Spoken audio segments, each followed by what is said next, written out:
Welcome my channel. অনেক অনেক শুভেচ্ছা এবং অভিনন্দন জানিয়ে বন্ধু তোমাদের সাথে শেয়ার করছি ছোট্ট একটা থিওরিক্যাল বিষয়, যেটা হয়তো তোমাদের সবার উপকারে আসবে।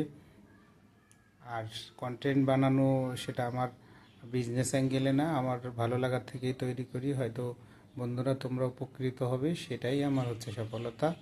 যাই হোক, কথা না বাড়িয়ে সরাসরি ভিডিওতে চলে যাচ্ছি। আজকের যে বিষয়টা সেটা হলো, বাসা বাড়িতে আমরা বিভিন্ন ধরনের মাছ রান্না করতে ভুলে যাই, বা মাছ রান্না কীভাবে করব, মাছ নিয়ে নানা রকম কমপ্লেন থাকে। আসলে মাছ রান্নাটা ইজি একটা ব্যাপার। আমি সবসময় বলে থাকি যে রান্না হচ্ছে একটা আর্ট, একটা শিল্প। এইটা কিভাবে রান্না করতে হবে, কিভাবে পরিবেশন করতে হবে, এটা রুচির একটা বিষয়।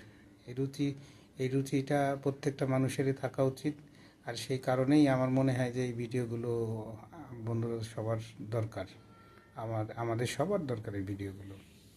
যাই হোক, মাছের রেসিপি হচ্ছে যে কোনো মাছ যদি একটু মনে হয় যে এটা বাসি বা একটু পচা হইতে পারে, বা পচা না হোক, মানে কয়েকদিনের ডেটের হইতে পারে, ফ্রিজে থাকা মাছ হইতে পারে, সেক্ষেত্রে বন্ধুরা নর্মাল একটা বিষয়, কিছু রসুনের কোয়া, একটু ধনের পাতা, একটু লবণ, একটু হলুদের গুঁড়া, একটু মরিচের গুঁড়া, একটু সরিষার তেল দিয়ে সুন্দর করে সব কিছু কুচি করে সুন্দর করে মাছের সাথে একদম পলিশ করে মাখিয়ে নর্মাল টেম্পারেচার ফ্রিজে 15 মিনিট 20 মিনিট রেখে দেন। যে কোনো মাছ, পাঙ্গাস মাছ, তেলাপিয়া মাছ, মানে যে লো কোয়ালিটির মাছ বলেন আর দামি মাছ বলেন, সেটা দেখবেন তখন ফ্রাই করেন, তেলে ফ্রাই করেন অথবা রান্না করেন, হালকা ফ্রাই করে রান্না করেন অথবা ওই অবস্থাতেই রান্না করেন, দেখবেন সেটা অন্যরকম লাগবে। মনেই হবে না যে এই মাছে এই গন্ধটা ছিল, এই মাছ টেস্ট এরকম, এটা ভিন্ন রকম টেস্ট আসবে।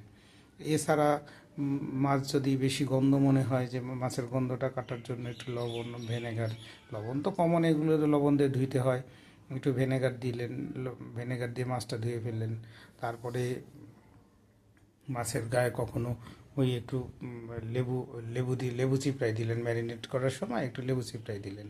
ম্যারিনেটটা হচ্ছে সহজ ইজি বাংলা, যেটা আমি বললাম, যে একটু ধনের পাতা, একটু লবণ, একটু রসুন কুচি, সরিষার তেল, একটু হলুদের গুঁড়া, মরিচের গুঁড়া দিয়ে গায়ে প্রলেপ করে নর্মাল টেম্পারেচার রেখে দিলেন। অন্য অন্যভাবে সেটা হচ্ছে যে এটার সাথে আপনি বাজারে যে মাছের মশলা পাওয়া যায়, একটু পরিমাণ মাছের মশলা দিয়ে দিলেন, দিয়ে নর্মাল টেম্পারেচার রেখে দিলেন। এরপরে আপনি ভেজে খান, রান্না করে খান, কারি করে খান, যেভাবে খান দেখবেন খুব টেস্ট লাগবে। আশা করি বন্ধুরা এই ছোট্ট একটা ভিডিওতে আমাদের সবার উপকার হবে।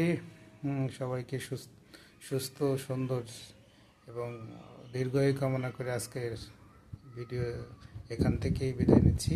আল্লাহ হাফেজ।